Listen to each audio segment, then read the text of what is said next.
केंद्र गृहमंत्री अमित शाह इस्तीफा दाबी रे विक्षोभ और धारणा। सुंदरगढ़ जिला कोईडा ब्लॉक ठारे बणई विधायक लक्ष्मण मुंडा नेतृत्व में सुशीला मुंडा, प्रमोद सामल, प्रभात पंडा, सुदर्शन पात्र, बादल बारिक समेत हजार हजार सीपीआईएम कर्मी केंद्र गृहमंत्री अमित शाह बाबा साहेब डॉक्टर भीमराव आंबेडकर प्रति आपत्तिजनक मंतव्य देथिबा विरोध में आज कोईडा ओएम छकठारु रैली बाहरी कोईडा समिति कार्यालय सम्मुख में विक्षोभ जारी रहितिला। केंद्र गृहमंत्री तुरंत क्षमा प्रार्थना मागिबा सह इस्तीफा दियंतु बोली विक्षोभ जारी रही। प्रभात कुमार पंडा कोईडा एलसी संपादक। सर आजिकार विक्षोभ विषय आज जो विक्षोभ करुछु आपण जानिथिबे संसद रे आमर गृहमंत्री अमित शाह जो भली भाव में बाबा साहेब आंबेडकर को तात्सल्य करिसंती ताहा ठीक नुहे। ये संविधान होउछि आम देशर सुरक्षा अखंड भारत को जे रक्षा करि पारिछि जाति धर्म वर्ण निर्विशेष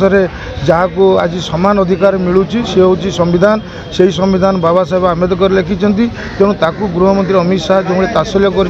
विरोध करी आज आम कोईडा ब्लॉक रे प्रतिवाद करुछु। धन्यवाद। आपण मैंने जानी आम देश गणतांत्रिक देश ए देश गणतांत्रिक अनुसार परिचालित होची। समय रे आमर गृहमंत्री अमित शाह जो तांकर पार्लियामेंट रे जो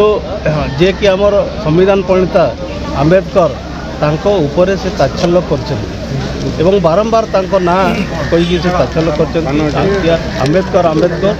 एवं एभली जो तात्सल्य कर आज सीपीएम तरफ कोईडा ब्लॉक पंचायत समिति कार्यालय सम्मुख में विक्षोभ प्रदर्शन कराउछि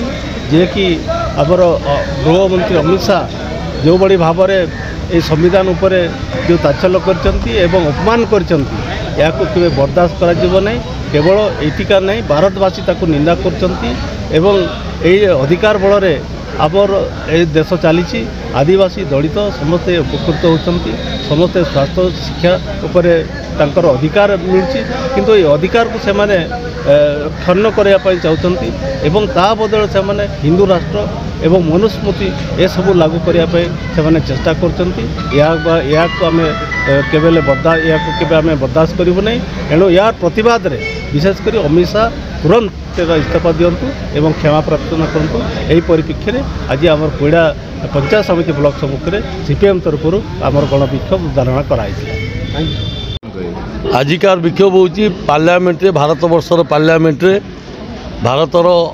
होम मिनिस्टर गृह मिनिस्टर जो भाव में आंबेडकर को ना अशालीन वक्तव्य प्रकाश करती ता विरुद्ध रे सारा भारत वर्ष रे समस्त विरोधी दल तरफ आजिकार आंदोलन चली। ये आंदोलन मुख्य होची जो भाव में से भारत वर्ष रे आंबेडकर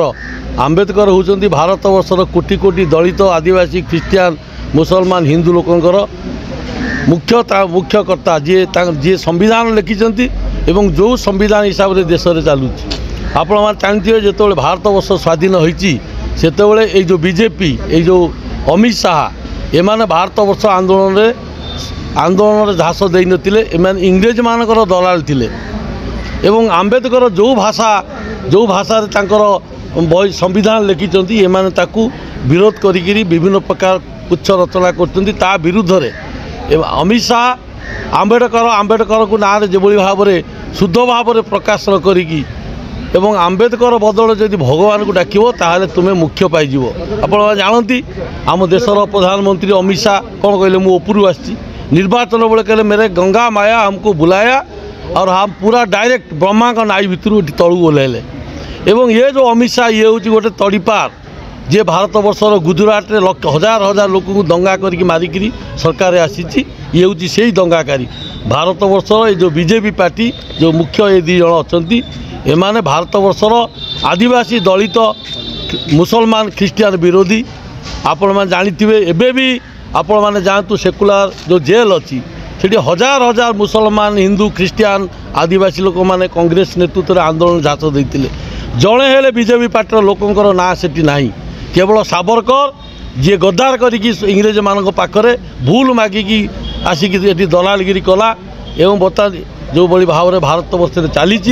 दलित आदिवासी लोक मान पर अत्याचार एवं आंबेडकर जो संविधान करते ताकू जो नष्ट कर चलती